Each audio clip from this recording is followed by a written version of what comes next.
Hi, my name's Tim, Boys and Girls Clubs of Providence, Wanscott Branch. Today we're going to talk about juggling.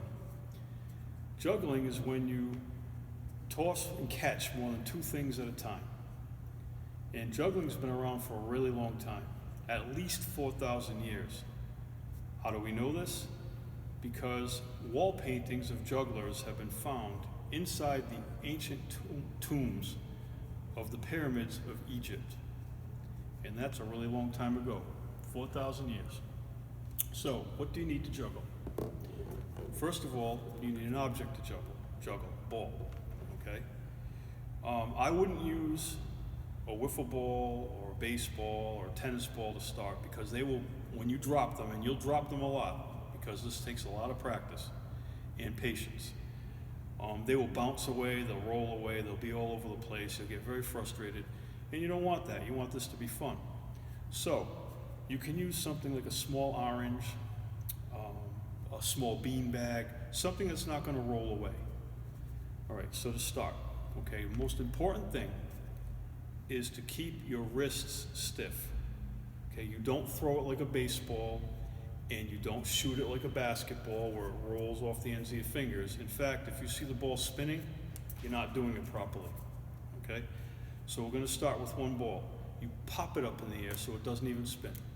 And you want to get to where you can pop it up to about the same height every time, and so you can catch it and throw it without having to move your hands out of position. The proper position is straight out, and your elbows a little bit higher than your waist, and you don't want to move too far away from that. Of course, when you learn, you're going to have to move probably a lot. But the goal is to keep them in the same place. So once you get good at throwing and catching just one ball, you can add another ball. So the way you add the other ball is you take your strong hand and you pop the ball up in the air, and before it lands in your other hand, you throw this one underneath it so it comes up the same way. And this is what it looks like. Up and under, up and under, up and under. And you keep doing it. See, I'll make mistakes too. You keep doing it until you're comfortable with it, until you can almost do it without thinking. And it looks like this. So after you've learned to do this consistently, without dropping it too much, you can add a third one when you're ready. The only difference in adding a third one is that when you throw your first ball up, you hold the other one in your hand. And you're doing exactly the same thing. You're only throwing one ball up in the air at a time. Just before this one lands, you throw this one up. Catch it. This one will come down.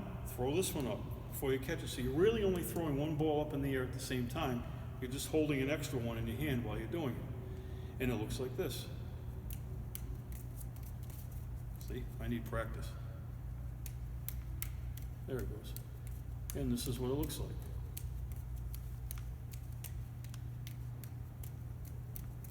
And the more you practice, the more comfortable you'll get. Okay, so that's juggling with three.